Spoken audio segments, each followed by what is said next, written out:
Dear NEET student, आज की इस वीडियो में हम नीट एग्जामिनेशन में फिजिक्स के पोर्शन से जो ग्राफ के क्वेश्चन आते हैं उसको डिस्कस कर रहे हैं। देखिए बहुत ही इंपॉर्टेंट है। हर एग्जामिनेशन कोई भी नीट का पेपर आप देखेंगे फिजिक्स का, उसमें आपको ग्राफ से रिलेटेड क्वेश्चंस पक्का मिलेंगे। अब देखिए ग्राफ से रिलेटेड जो क्वेश्चंस की कैटेगरी है वो 2 से 3 टाइप की कैटेगरी हो सकती है, लेकिन उनमें से 2 टाइप के जो क्वेश्चंस होते हैं वो मतलब आसान होते हैं, या मतलब लगभग जो है जो बुक में दिए हुए हैं वो उसी तरह के होते हैं। तो उन्हीं 2 टाइप को हम डिस्कस करेंगे और बताएंगे कि भाई नीट एग्जामिनेशन में कितने बार पूछे हैं। पूरे पीवाईक्यूज हम सामने रख के जो है देखेंगे।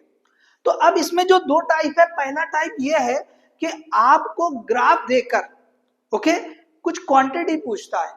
तो अब वो जो क्वांटिटी होती है वो या तो ग्राफ के स्लोप से आती है या ग्राफ के जो एरिया कवर किया होता है, एरिया अंडर द ग्राफ जिसे कहते हैं, उसके थ्रू आती है। तो पहले शॉर्ट में बहुत कम टाइम में उसको हम समझते हुए आगे जाएंगे। तो देखिए मैंने यहां लिखा कि पहला जो कैटेगरी है वो स्लोप और एरिया को लेकर है, और दूसरी जो कैटेगरी होती है वो होती है ग्राफ जो है यूजिंग रिलेशंस। फॉर्मूले को देखकर भी 2 क्वांटिटी के बीच में किस तरह का रिलेशन है तो उससे किस तरह का ग्राफ बनता है। तो यहाँ पे चलिए पहले बात करते हैं हम कि भाई अगर ग्राफ के स्लोप या एरिया से रिलेटेड क्वेश्चन है तो वो किस तरह के है। तो देखो ये भी पीवाईक्यू है, नीट 2022 का क्वेश्चन मैंने यहाँ पे लिखा है। तो अब इसमें देखिए एक्सटी ग्राफ दिया है। तो यहां पर यह पूछा है कि ये 2 ऑब्जेक्ट की मोशन का ग्राफ है, उनकी position with respect to time बताई हुई है। तो यहाँ पे ए ऑब्जेक्ट और बी ऑब्जेक्ट, इन 2 ऑब्जेक्ट की मोशन का एक्सटी ग्राफ है, और आपसे पूछ रहा है कि इनकी वेलोसिटी का रेशो बताओ। ओके, इनकी वेलोसिटी का रेशो बताओ। तो देखो एक्सटी ग्राफ में जो स्लोप होती है वो होती है वेलोसिटी। ओके, एक्सटी ग्राफ से जो क्वांटिटी मिलेगी स्लोप वाली, तो स्लोप वाली क्वांटिटी क्लियर होना चाहिए। तो स्लोप वाली क्वांटिटी कैसे आती है? डिवीजन से आती है। तो आप सिंपली देखो यहाँ पे डिस्प्लेसमेंट है, यहाँ पे टाइम है, तो displacement upon time that is velocity. बहुत सिंपल। अब इसमें आपको जो है चेक करना है कि भाई इसकी वेलोसिटी ज्यादा या इसकी वेलोसिटी ज्यादा, ऐसा भी क्वेश्चन बन सकता है। अब यहाँ पे पूछा रेशो, तो अब इनकी वेलोसिटी कैसे पता करेंगे? तो देखो ये जो स्लोप है, ज्योमेट्री में जो स्लोप है उसी को हम ट्रिग्नोमेट्री में टेंजेंट बोलेंगे। ओके, टेंजेंट बोलेंगे। इसी तरह कैलकुलस में डिफरेंशिएशन बोल सकते हैं। तो एनीवे यहाँ पे एंगल दिया रखा है, तो हम ये बहुत आसानी से टेंजेंट से ये जो स्लोप है वो टेंजेंट से पता करेंगे। तो हम लिखेंगे भाई वी ए मतलब टेंजेंट ऑफ ये पहले वाले का जो एंगल है 30 डिग्री और दूसरे वाले का एंगल कितना है 45। सो tan 45 डिग्री। बस आप इसको वर्कआउट कर ले, आंसर आ जाएगा। ओके, यहाँ पे सिंपली tan 30 1/√3 और tan 45 1, तो आंसर आ गया 1/√3। ये नीट 2022 में पूछा हुआ क्वेश्चन है। तो स्लोप से रिलेटेड इस तरह का क्वेश्चन बन सकता है। अब इसमें और थोड़ा सा जैसे कुछ पीवाईक्यू देखेंगे, थोड़े से ओल्ड भी पीवाईक्यू है।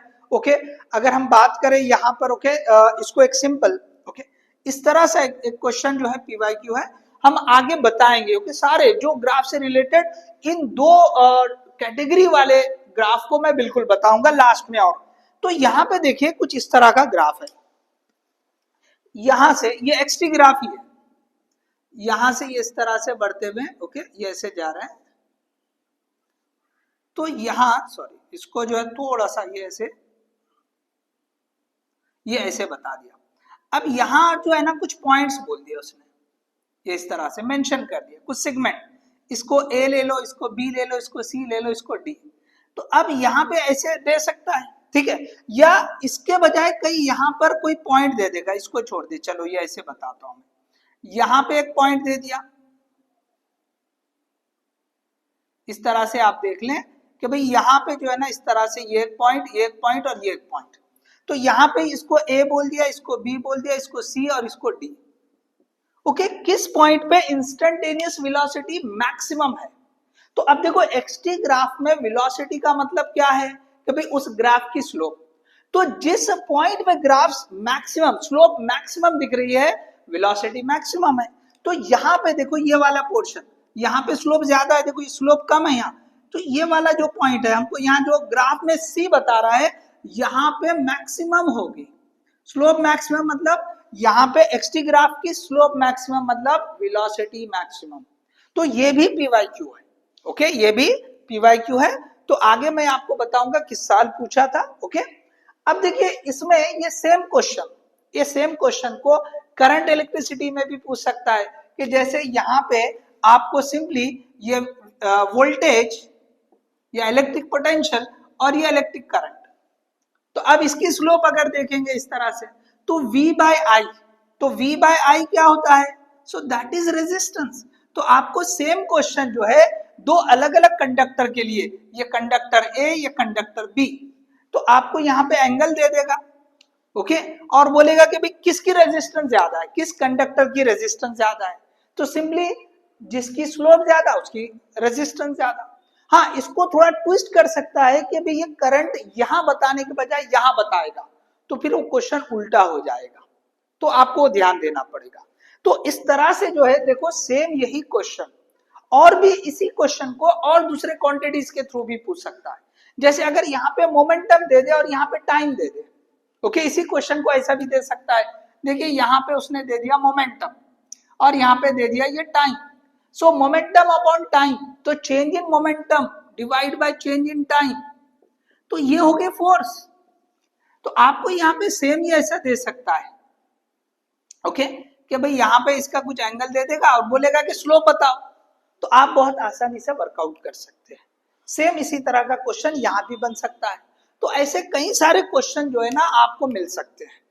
तो ये मैंने आपको बताया कि स्लोप को लेकर किस तरह क्वेश्चन बनते हैं। आगे मैंने जैसे बोला है कि आपको जो है ना पीवाईक्यूज पूरे बताऊंगा एक एक से जैसे जो है। तो अब आगे बढ़ते हैं, ये स्लोप के लिए देख लिए। दूसरा क्वेश्चन है कि भाई एरिया अंडर द ग्राफ, तो यहां पर भी आपको एरिया वाली क्वांटिटी पता होना चाहिए। तो एरिया वाली क्वांटिटी कैसे आएगी? तो आप जो है ना इन दोनों को मल्टीप्लाई करके देखें उससे कौन सी डायमेंशन आ रही है, किस क्वांटिटी की डायमेंशन आ रही है। तो कई बार डायरेक्ट फॉर्मूला भी मिल जाता है, कई बार क्या होता है कि भी जो कांस्टेंट है ना वो मिस होता है, तो हमको डायमेंशन को देख के समझ जाना है। ठीक है, तो एनीवे आप इसको मल्टीप्लाई करेंगे फोर्स इनटू डिस्प्लेसमेंट, तो work done. Okay, work done ये क्वांटिटी हो जाएगी। तो इस क्वेश्चन में जो है एग्जाम में पूछा, ये 2011 का आई थिंक क्वेश्चन है। ओके, 2011। ओके, सेम ऐसा ही क्वेश्चन जो है इससे पहले भी पूछा है। ओके, इसी तरह का क्वेश्चन आप देख सकते हैं। तो ये जो है 2011 का जो क्वेश्चन है इसमें क्या पूछा है? Find the work done for the given graph. तो अब वर्क डन इस ग्राफ में जो क्वांटिटी है एक्स और वाई पे इनके प्रोडक्ट से आ रही है।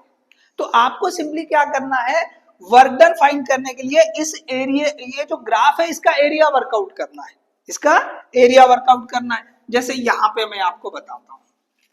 अब देखिए यहाँ पे आपने वर्कआउट किया कि भाई इसका एरिया लेना है, तो अब यहाँ पे ये एक बना दीजिए पोर्शन, ये दूसरा, एक रेक्टेंगल बन गया, एक ट्रायंगल बन गया। तो आपने लिखा कि भाई ये वर्क डन आ जाएगा area A1 plus area A2। Okay, area A2। अब यहाँ पर ये जो क्वेश्चन है एरिया A1, तो यहाँ से यहाँ तक 3 to 4 7, ये 4 हो रहा है, ये 2, सो 2 4 जा, ये पहला एरिया। और ये ट्रायंगल है तो ये प्लस 1/2, ये हाइट कितनी हो रही है 2 हो रही है, और ये बेस कितना हो रहा है 7 से 12 5, तो ये simply 8 + 5 that will be 13 joule. Okay, 13 joule इस तरह से आ जाएगा। अब देखिए सेम यही क्वेश्चन को अब काइनेमेटिक्स में जैसे हम पढ़े एक्सटी ग्राफ, ओके, ऐसे ही आपको वीटी ग्राफ दे सकता है। सेम ये सेम क्वेश्चन आपको जो है ना इस तरह से ये वीटी ग्राफ बना के दे सकता है। ओके, वीटी ग्राफ, और सेम ये स्लोप वाला वीटी ग्राफ बोल के आपको यहाँ एक्सेलरेशन पूछ सकता है। V/T क्या होता है? एक्सेलरेशन। तो आपको बहुत सारे ऑप्शन मिल जाएंगे, आप सिर्फ ध्यान से समझे कि स्लोप वाली क्वांटिटी कैसे आएगी तो डिवीजन लेके देख लीजिए, एरिया वाली क्वांटिटी कैसे आएगी तो प्रोडक्ट लेके देख लीजिए। ठीक है, तो ये जो क्वेश्चन है सेम यहाँ पे जो है ये बन जाएगा आपका, ये जो है वेलोसिटी टाइम ग्राफ। तो इससे आपको जो है ना डिस्प्लेसमेंट V इंटू टी, तो Vx is equal to V into T, तो आपको डिस्प्लेसमेंट आ जाएगा। अब जो वेक्टर क्वांटिटी होते हैं तो उनको ध्यान से करना है कि भाई ऊपर पे जितना एरिया आ रहा है तो उसको पॉजिटिव लेना है, नीचे जितना एरिया आ रहा है उसको निगेटिव लेना है। और अगर स्केलर क्वांटिटी जैसे डिस्टेंस की बात करें, स्पीड इनटू टाइम, तो वो केस में कोई प्रॉब्लम नहीं, ऊपर नीचे आप जो है एक जैसा मतलब दोनों को ऐड कर देंगे, दोनों भी पॉजिटिव लेंगे। तो ठीक है, तो ये जो है आपको जो है एरिया से रिलेटेड।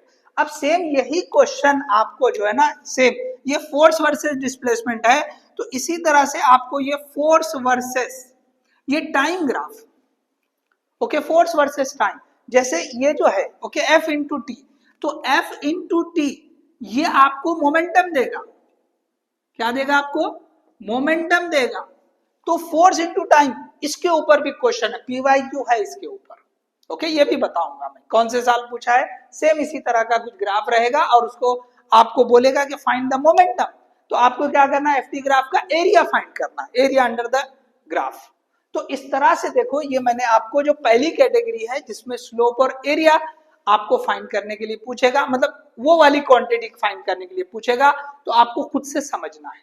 तो बहुत आसान से क्वेश्चन होते हैं, कोई ज्यादा इसमें डिफिकल्ट नहीं होते हैं, सिर्फ आपको सही से ओके जैसे मैंने यहाँ बताया वेक्टर क्वांटिटी रहेगी, तो जो एक्स एक्सिस के नीचे आ रहा है तो उसको निगेटिवली लेना पड़ेगा, और अगर स्केलर क्वांटिटी है तो चाहे ऊपर आए नीचे आए एरिया उसको ऐड कर देंगे। ठीक है, तो चलिए होप ये आपको समझ में आया होगा। दूसरे जो टाइप है उसके ऊपर चलते हैं, ग्राफ यूजिंग द रिलेशनशिप। ठीक है, चलिए इसको आप कॉपी कर लें। चलिए अब देखिए इसके बाद जो है इस दूसरे वाले कैटेगरी पे जाते हैं। अब देखिए इसमें आपको रिलेशन से ओके ग्राफ रिलेशन से ड्रॉ करने आना पड़ेगा। मतलब किस तरह की, भाई अगर दो क्वांटिटी एक दूसरे से डायरेक्टली रिलेट करते हैं, ओके डायरेक्टली प्रोपोर्शनल है, जैसे यहाँ पे मैं बता देता हूँ तीन चीजें। पहला, y is directly proportional to x, तो ये आपको लीनियर ग्राफ देगा। किस तरह का देगा, लीनियर, मतलब यहाँ सिंपली आप ये देखें ये इस तरह का ग्राफ आ जाएगा। यहाँ पे आप जो है ना ये y और ये x, तो आपको किस तरह का ग्राफ मिलेगा, लीनियर ग्राफ मिल जाएगा ये इस तरह से। ओके, या इसी को आप पूरी तरह से लिख सकते हैं y is equal to m x plus c. तो अगर ये ओरिजिन से जा रहा है मतलब वो c की वैल्यू 0 है, अगर c की वैल्यू कुछ आएगी y इंटरसेप्ट पॉजिटिव आएगी तो यहां से जाएगा, निगेटिव आएगी तो यहां से जाएगा। ओके, तो इस इक्वेशन ऑफ लाइन को लेकर भी ग्राफ बन जा सकता है। तो मोस्टली समझो आपको ये मिलेगा, लेकिन इक्वेशन ऑफ लाइन इस तरह से इस ग्राफ में थोड़ी मॉडिफिकेशन भी मिल सकती है यूजिंग दिस इक्वेशन। ओके, कुछ क्वेश्चन पूछा है आपको प्रॉपरली वो क्वांटिटीज को ऐसे इक्वेशन के फॉर्म में लिख के आपको फिर ग्राफ ड्रॉ करना रहेगा। ठीक है, अब दूसरा जो है आपको y is directly proportional to X square. तो अच्छा, इसको मैं थोड़ा सा ऐसे लेता हूँ इनवर्सली प्रोपोर्शनल, क्योंकि ज्यादा यूज जो है इन दोनों का है। तो इसमें क्या होता है, सिंपल हाइपरबोलिक ग्राफ आएगा। कैसे आएगा आपको, ये हाइपरबोलिक ग्राफ आएगा। ओके, इस तरह का ग्राफ रहेगा, ये y और ये x। तो हाइपरबोलिक, जहां भी इनवर्सली प्रोपोर्शनल है हाइपरबोलिक ग्राफ आप ड्रॉ कर देंगे। इसी तरह से तीसरा अगर बात करेंगे तो कुछ जगह पे ये भी यूज होता है, y is directly proportional to X square, तो ये आपको पैराबोलिक। ओके, ये कैसा है आपका, ये हाइपरबोलिक, हाइपरबोलिक ग्राफ, यहां पे पैराबोलिक। ओके, पैराबोलिक आएगा। तो यहाँ पे सिंपली ये इसको देखेंगे हम कि भाई ये y और x है, ये y है, ये x है, तो ये जो ग्राफ है वो इस तरह से आएगा। अभी इसकी थोड़ा सा आपको इसके डिटेल देखना है तो आप जो है हमारे चैनल पे जाके आप ग्राफ की वीडियो देख सकते हैं। ठीक है, तो इसमें ये जो पैराबोलिक ग्राफ है किस तरफ झुकता है, जिसकी पावर कम होती है उस तरफ झुकता है। ठीक है, लेकिन ये दोनों का ज्यादा यूज है। अब यहाँ पे कम टाइम के हिसाब से अगर मैं बात करूं तो इन दोनों का बहुत ज्यादा यूज है। सिंपल सा एक पीवाईक्यू में 2025 की अगर बात करूं, अभी रिसेंट वाले एग्जाम में पूछा था, टफ पेपर जैसे माना जा रहा था, लेकिन उसके अंदर का क्वेश्चन बता रहा हूं। देखो आसान क्वेश्चन पूछा था, तो उसमें क्या बोला था आपको कि जो फोटो करंट है versus intensity, photo current versus intensity, या ऐसा हो सकता है कि number of photons, number of photons. तो ऐसे डायरेक्टली नहीं बोला है उसने 4 ग्राफ दे दिया और वो 4 ग्राफ में से कौन सा सही है। ओके, तो ये जो रिलेशन है ओके फोटो करंट और इंटेंसिटी, तो नंबर ऑफ फोटॉन्स बढ़ेंगे तो नंबर ऑफ इलेक्ट्रॉन जो इजेक्ट होंगे वो ज्यादा रहेंगे, जिससे करंट ज्यादा आएगा। तो इसका मतलब ये दोनों डायरेक्टली प्रोपोर्शनल है। IPH is directly proportional to number of photons या इंटेंसिटी। तो यहाँ पे आपको सीधे ये डायरेक्टली प्रोपोर्शनल ग्राफ आएगा। तो ये ग्राफ जो है सही वाला था। अब उसमें मल्टीपल ऑप्शन दे रखा था कि एक ही सही है या first only, first and second, second and third, ऐसे दे रखा था। तो देखो ये इस तरह का क्वेश्चन है। एक क्वेश्चन 2023 का है, देखिए ये तो आपका 2025 का क्वेश्चन। 2023 का क्वेश्चन है मणिपुर का, 2023 मणिपुर, ओके मणिपुर। तो इसमें अगर आप देखेंगे तो आपको मैग्नेटिक ससेप्टिबिलिटी यहाँ पे मैं उसका सिंबल लिख देता हूँ काई, और ये जो है उसके साथ जो है टेम्परेचर दे रखा है। तो टेम्परेचर कैसा देखा, 1/T के साथ बोला है। देखो रिलेशन हो सकता बच्चों को याद हो, लेकिन यहाँ पे थोड़ा सा ट्विस्ट कर दिया। ये जो काई है पैरामैग्नेटिक मटेरियल के लिए पूछा था, okay, it is inversely proportional to temperature. लेकिन यहाँ पे ग्राफ काई वर्सेस टेम्परेचर नहीं है, 1/टेम्परेचर। तो ये इसको अगर आप एक कोई क्वांटिटी कंसीडर कर ले 1/T लेकर, तो ये दोनों डायरेक्टली प्रोपोर्शनल हो रहे हैं। तो अब ग्राफ वहां पे ऐसा भी रहेगा इनवर्सली प्रोपोर्शनल का और डायरेक्टली प्रोपोर्शनल का भी। तो आपको देखना किसके बीच में है। तो अगर हम इसको कोई और जैसे नाम दे दें तो वो डायरेक्टली प्रोपोर्शनल हो जाएगा, ग्राफ ये सही रहेगा। अगर किसी ने ऐसे बना दिया इनवर्सली प्रोपोर्शनल समझकर, तो वो रॉन्ग हो जाएगा। तो इस तरह से आप देख सकते हैं। इसी तरह 2022 का भी अगर क्वेश्चन देखेंगे तो देखो कई सारे क्वेश्चन जो है ना आपको जो ड्वेल नेचर है उससे, फोटो इलेक्ट्रिक इफेक्ट से आए हुए हैं, और मैटर वेव जो उसी में जो टॉपिक है। तो मैटर वेव वाला मैं एक जो है ग्राफ यहाँ बताता हूं। तो momentum versus, okay, momentum versus moment of electron या जो भी ऑब्जेक्ट रहेगा, ठीक है, वर्सेस आपको lambda, okay, momentum versus lambda. आपको पता है lambda is equal to h/p। तो देखो ये कांस्टेंट है, तो इससे आप क्या देख सकते हैं, लेमडा और p इनवर्सली प्रोपोर्शनल है। तो यहाँ पे जो ग्राफ बनेगा वो आपको इनवर्सली प्रोपोर्शनल। तो ये नीट 2022 का क्वेश्चन है पूछा। तो देखिए इस तरह के क्वेश्चन जो है आपको मिलेंगे। तो ग्राफ से रिलेटेड क्वेश्चन बहुत ज्यादा डिफिकल्ट नहीं होते हैं।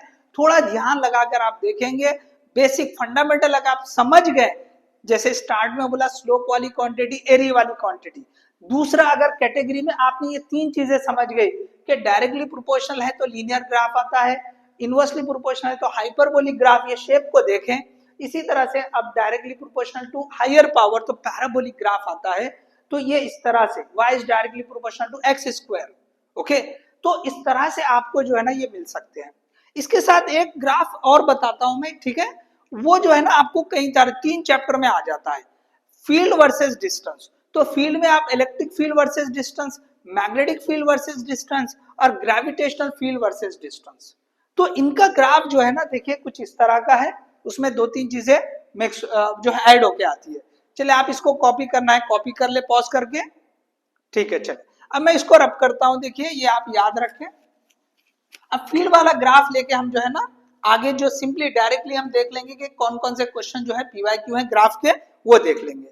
चलिए अब यहाँ पे देखिए आप कि ये फील्ड वर्सेस डिस्टेंस। तो यहाँ पे अगर इलेक्ट्रिक फील्ड की बात करेंगे तो हम नॉन कंडक्टिंग जो है सॉलिड जो स्फीयर है, ओके, उसकी बात कर रहे हैं, यूनिफॉर्मली डिस्ट्रीब्यूटेड चार्ज। या अगर हम जो है ग्रेविटेशन के हिसाब से बात करेंगे तो जैसे अर्थ की बात कर लीजिए, ओके, सॉलिड कंडक्टर की बात कर लीजिए, सॉरी सॉलिड स्फीयर की बात कर लीजिए, ओके। और अगर हम जो है मैग्नेटिक के हिसाब से बात करेंगे तो जो है सॉलिड पाइप, सॉलिड कंडक्टर की बात करेंगे। तो यहाँ पे अब जैसे आपने ये लिखा, ओके, जैसे इलेक्ट्रिक फील्ड ले लें या ग्रेविटेशनल, या यहाँ पे मैं जी लिख देता हूँ, ओके, या फिर आपने जो है मैग्नेटिक फील्ड, इन तीनों में से कोई भी यहाँ रहे और ये डिस्टेंस की बात करें तो ग्राफ देखिए किस तरह का आता है। इनसाइड जो है सरफेस तक डायरेक्टली प्रोपोर्शनल रिलेशन आता है। फिर से बोला मैंने, रिलेशन पे से बोला है, तो आपको रिलेशन क्लियर रहना चाहिए। तो इनसाइड कैसा है, रिलेशन डायरेक्टली प्रोपोर्शनल है तो आपको स्ट्रेट लाइन आएगी। उसके बाद इनवर्सली प्रोपोर्शनल होता है तो यहां से आपको जो है ना ये हाइपरबोलिक ग्राफ आ जाएगा। तो इस तरह से, ओके, ये जो है ना हम सरफेस पे बात कर रहे हैं जहां पे डिस्टेंस, ओके रेडियस के बराबर हो रहा है तो सरफेस पर, ये इनसाइड या आउटसाइड। तो देख लीजिए आप पीवाईक्यू आपको कई सारे मिलेंगे, कभी वो इलेक्ट्रिक फील्ड के लिए पूछा रहेगा, कभी ग्रेविटेशनल के लिए, कभी मैग्नेटिक फील्ड के लिए रहेगा। ठीक है, तो चलिए आगे हम अब देखते हैं कि जो पीवाईक्यूज है, देखो सारे यहाँ ड्रॉ करके बताने के लिए थोड़ा मुश्किल होता है, तो मैं आपको अब आगे बता देता हूं डायरेक्टली कि कौन कौन से पीवाईक्यूज जो है ग्राफ से रिलेटेड है। ठीक है, आप कॉपी कर लीजिए। ये वाला पीवाईक्यू ऑलरेडी हम बता चुके हैं। देखिए ये जो सबसे फर्स्ट वाला था डिस्प्लेसमेंट टाइम ग्राफ, तो चलिए आगे बढ़ते हैं नेक्स्ट वाले पे। तो देखिए ये वाला भी पीवाईक्यू मैंने बताया था कि आपको जो है ये मैक्सिमम जो वेलोसिटी होगी, तो जहां पे मैक्सिमम स्लोप रहेगी वहीं पे मैक्सिमम वेलोसिटी आएगी। इसी तरह देखो इसी से लेके क्वेश्चन है इसी तरह का कि कहां पर okay the displacement time graph of moving particle is shown below, the instantaneous velocity of the particle is negative. देखिए जहां पे स्लोप नेगेटिव वहां पे velocity negative, displacement time graph दे रखा है फिर से। तो देखिए जो ई पॉइंट है वहां पर आपको क्या दिख रहा है कि स्लोप नेगेटिव है। चलिए आगे बढ़ते हैं इसी तरह से। अब ये भी क्वेश्चन देखो, यहाँ पे आपको वेलोसिटी टाइम ग्राफ दे रखा है और आपसे पूछा है कि भाई इसमें जो है एक्सेलरेशन क्या होगा। तो यहाँ सिंपली जो डिफरेंशिएशन वाला कंसेप्ट है, ओके, तो एक्सेलरेशन कैसे आएगा, change in velocity with respect to time, जहां पे चेंज सेम होगा ओके वहां पे कांस्टेंट वैल्यू आएगी, और जहां पे वेलोसिटी में चेंज नहीं होगा, देखिए बीच में आप देख रहे हैं कि स्लोप कांस्टेंट है, तो वहां पे एक्सेलरेशन जीरो आएगा। इसी तरह देखिए ये वाला क्वेश्चन 2014 में पूछा है, तो ये आपको momentum versus okay sorry force versus time वाला ग्राफ है जिससे हमको मोमेंटम मिलेगा। ओके, तो 2014 में ये क्वेश्चन पूछा था। सिंपली आप एरिया वर्कआउट करेंगे अंडर द ग्राफ तो उससे आपको चेंज इन मोमेंटम आ जाएगा। इसी तरह देखो ये वाला क्वेश्चन ऑलरेडी बताया मैंने। ओके, तो फोर्स और डिस्प्लेसमेंट ग्राफ है, इससे वर्क डन आएगा। एक और क्वेश्चन सेम रिपीट किया है 2005 का क्वेश्चन, देखो उसी तरह का, तो इसमें भी फोर्स डिस्प्लेसमेंट ग्राफ दे रखा है, इससे आपको जो है वर्क डन पता करना है। ये वाला जो है ग्रेविटेशनल फील्ड, तो मैंने आपको बताया था कि भाई आपको इलेक्ट्रिक फील्ड हो या ये इलेक्ट्रोस्टैटिक फील्ड हो या फिर आपको मैग्नेटिक फील्ड हो या ग्रेविटेशनल फील्ड हो, उसको लेकर क्वेश्चन है ये। तो यहाँ पे आपको देखिए फिर वापस जो है यहाँ पे acceleration due to gravity, gravitation वाला सेम जो है क्वेश्चन है। तो यहाँ पे आपको देखिए acceleration due to gravity G on the distance r from the centre of the earth, okay, assume to be sphere of radius r and uniform density is as shown. तो देखिए फोर्थ वाला जो ग्राफ है already मैं जैसे आपको बता चुका हूँ, इनसाइड कैसा रहेगा, तो आपको डायरेक्टली प्रोपोर्शनल वाला रिलेशनशिप, तो ये जो है रिलेशनशिप को लेकर जो ग्राफ थे उसको लेकर है। तो इसी तरह से देखो ये टर्मिनल वेलोसिटी को लेकर ग्राफ है। कोई भी ऑब्जेक्ट जब जो है किसी हाइट से हम ड्रॉप कर रहे हैं और वो जो है किसी लिक्विड में जो है जा रहा है, तो इनिशियली उसकी स्पीड बढ़ती जाती है, फिर आगे जाके उसकी वेलोसिटी कांस्टेंट हो जाती है। तो इसमें जो बी वाला ग्राफ है वो सही रहेगा। तो आप जो है ये देखिए 2022 में पूछा था। अब इसी तरह से देखो स्लोप को लेकर क्वेश्चन है, वीटी ग्राफ है, तो आप जो आइडियल गैस इक्वेशन है उससे वर्कआउट करें वी बाई टी क्या आता है, फिर उससे देखें कि भाई जो है किस वाले ग्राफ का जो है कौन सा ज्यादा रहेगा, रिलेट किस तरह का होगा, तो उससे आपको ये आ जाएगा। इसी तरह एसएचएम में लेकर जो है एसएचएम को लेकर पोटेंशियल एनर्जी या काइनेटिक एनर्जी, उसका डायरेक्ट ग्राफ आप रिलेट करके देख सकते हैं। तो पोटेंशियल एनर्जी क्या होती है कि भाई सेंटर में मिनिमम होती है, एक्सट्रीम पॉइंट पे मैक्सिमम होती है, और उसी तरह काइनेटिक एनर्जी की बात करेंगे तो सेंटर पे मैक्सिमम होती है और एंड पॉइंट पे मिनिमम होती है। उसको लेकर यहाँ पे जो है ग्राफ से रिलेटेड क्वेश्चन है। यहाँ पे आप देखिए करंट इलेक्ट्रिसिटी में से from the graph between I and V is shown identify portion corresponding to negative resistance. Okay, negative resistance वाला पोर्शन कौन सा रहेगा। ओके, तो जहां पे स्लोप नेगेटिव आएगी आप उसको देख सकते हैं। ओके, तो उससे आप पता कर सकते हैं। तो इस तरह का ये सिंपल सा क्वेश्चन। इसके बाद देखिए डायरेक्ट रिलेशन, तो ये एनसीईआरटी का डायरेक्ट ग्राफ दिया है, तो आपको जो है रेजिस्टिविटी और टेम्परेचर को लेकर है। तो ये जो है शुरू में जो है ये बढ़ता हुआ रहेगा ग्राफ, आप रिलेशन देखें तो यहाँ पे कोई सोचना नहीं है, सिंपली एनसीईआरटी ने जैसा ग्राफ दिया है उसी को हम लेकर जो है देखेंगे। तो सी वाला जो ग्राफ है वो करेक्ट है। 2020 में ये पूछा है। इसी तरह आगे बढ़ेंगे आप तो जो है ये इक्वेशन को लेकर क्वेश्चन है। Okay, cell is having internal EMF EMF E and internal resistance, तो ये सेल को लेकर क्वेश्चन है। इसी तरह से यहाँ पे सेल को लेकर एक और क्वेश्चन था। Okay, cell number of cells को लेकर, ये भी स्टैंडर्ड क्वेश्चन है। ओके, 2018 में पूछा था। इसी तरह यहाँ पे देखिए फिर से मैग्नेटिक फील्ड वाला क्वेश्चन है। इससे पहले 2 क्वेश्चन ग्रेविटेशनल फील्ड को लेकर आए। यहाँ पर भी ऑप्शन डी देखिए, ये जो है आपको thick current carrying cable of radius R, तो यहाँ पे उसका वेरिएशन किस तरह रहेगा, तो ये डी वाला ऑप्शन।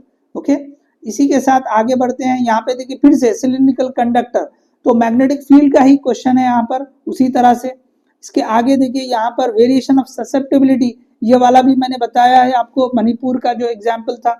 इसी तरह और आगे बढ़ेंगे। यहाँ पे कुछ क्वेश्चन जो है थोड़ा सा जैसे डिफरेंशिएशन को लेकर, जैसे यहाँ करंट दे रखा है और पूछा है कि भी वोल्टेज किस तरह का आएगा इंडक्टर के अक्रॉस, तो V is equal to L D I by D T, तो इसका डिफरेंशिएशन लेकर आप कर सकते हैं। ये भी क्वेश्चन उसी तरह का रहेगा। ओके, और ये जो है आपको जो डुअल नेचर है, ओके, फोटोइलेक्ट्रिक जो एक्सपेरिमेंट है उसको लेकर क्वेश्चन है। तो डायरेक्ट जो एज इट इज हमको क्वेश्चन एनसीईआरटी में दिया है उसी को लेकर ये ग्राफ पूछा था। यहाँ पे आइंस्टाइन इक्वेशन, ओके, जो दी हुई है, ओके, वहां पे आप फिर से linear equation y is equal to mx plus c के फॉर्म में लिखकर आप करेंगे तो आपको ये आ जाएगा। 2 बार पूछा है ये डुअल नेचर का।